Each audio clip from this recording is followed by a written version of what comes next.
Yes. How do we know that the Torah in our days and right now is the same exact one that Torah that Very simple. that Hashem gave us? Very simple. Every synagogue in the world that you're going to go, you will find only one version. And let me explain to you something. The Muslims today, they have a serious problem. Why? They're more educated than they used to be until now because of the internet, Google. In the last 15 years, many ignorant Muslims beginning to find things in Judaism that nobody ever knew in the Arab countries. They only knew what the Qadi in a mosque told them on Fridays, and it was all lies. They're the expert of lies. 99% of what they say about the Jews is all lies. You should steal from them. God say this on them. You have to kill them. Kuffars, all kinds of things. But now when the Arabs Google and search and they ask questions to rabbis, there's a lot of websites, anonymously or publicly. I get every day questions from Arab countries, from Arab students, from Arab professors, and they are shocked from the answer. They can't believe, because they were fed with so many lies that when I prove to them the sources, they go crazy. Let me give you an example. One Arab discovered in this generation that in the Torah it says that Ishmael Pere Adam, that the founder of the Arab nation, it's a wild beast. That's what the Torah says. Now the Arabs know that the Torah is a holy book. The Quran speaks about the Torah hundreds of places, that it's a holy book. It says that God gave it to Musa, to Moshe, and it's a holiest book, and Moshe is the biggest prophet. It says over there.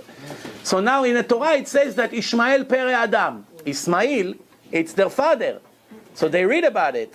And they also say that God said to Isaac, to Abraham, your only son, take your only son to the Akedah, to the Moriah mountain, and slaughter him in front of me. Bring him a sacrifice. And Abraham asked him, which one? I have two sons. He said, no, you have only one son, the one you love. He said, I love both of them. He said, your only son, Yitzchak. That's a verse in the Torah, you cannot deny it.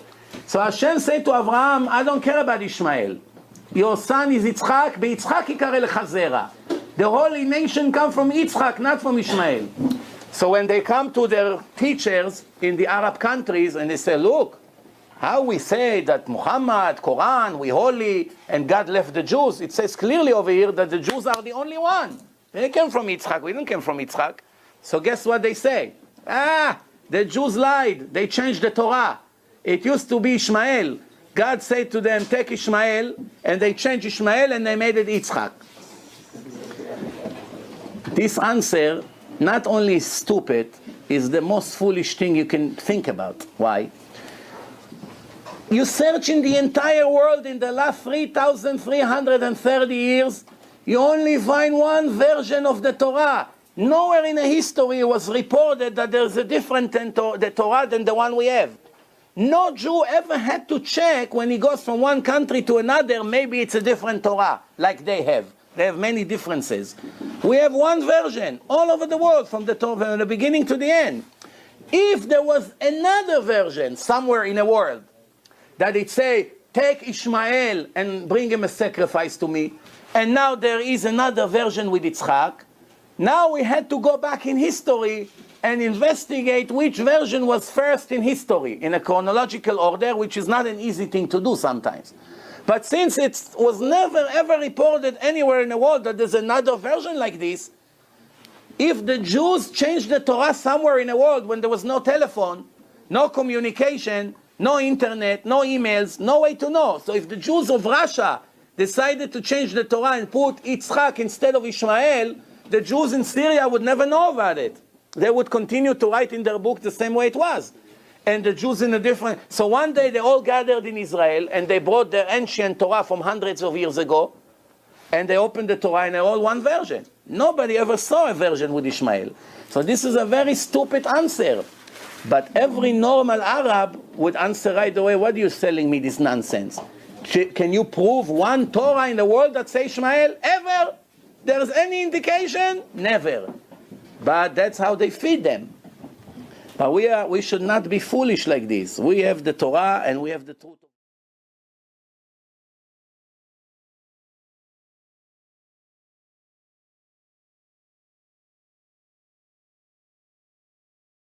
Hello, friends. A common question people have about the Torah is whether or not the Torah was corrupted. Think about it. 3,300 years we have a document purportedly from Moshe Rabbeinu, from Moses, and we claim today that this document has not been corrupted, has remained unchanged since then. And over the centuries, the people were using very primitive methods of copying. There was no internet or no way of ensuring an accurate transmission of the Torah. How do we know that the Torah today that we have is the same Torah that we got at Mount Sinai 3,300 years ago? Now, why is this important? I think it's important because we believe, we claim as Jews, that the Torah is the blueprint for mankind. It's the manual of living that we steadfastly adhere to and take lessons from and model our lives after. And if it's not the same document, we're messed up. We got a problem. Houston, we have a problem. How do we know that the Torah was not corrupted? So I wanted to share with you today a little bit about the ordinances, the safety measures that are in place to ensure that Torah scrolls do not get corrupted. Everything is copied accurately. So number one, we know, everyone knows this, every Jew on the planet knows that there's 304,805 letters in every Torah scroll. If you are reading your Torah scroll by the bar or bat mitzvah in your shul this Shabbat, and you find that one of the letters, one of the 304,805 letters of the Torah is missing, the scribe forgot, or it got scratched off, or say two of the letters are touching, two neighboring letters are touching, that Torah scroll is invalidated. You have to stop reading, you have to put it away, and you have to pull out a new Torah, start from the beginning. You read from an invalid Torah. Now, you have a broken Torah, you cannot use it. And you have 6 months to fix it. If you don't fix it in 6 months, you have to bury it, you lost your investment. Torah scrolls today cost about, $30,000 to $50,000.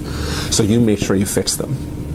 So that's ordinance number one. Ordinance number one, we ensure that the Torah has to be steadily maintained as a kosher Torah, not missing any letters. Ordinance number two is that if you want to write a Torah scroll,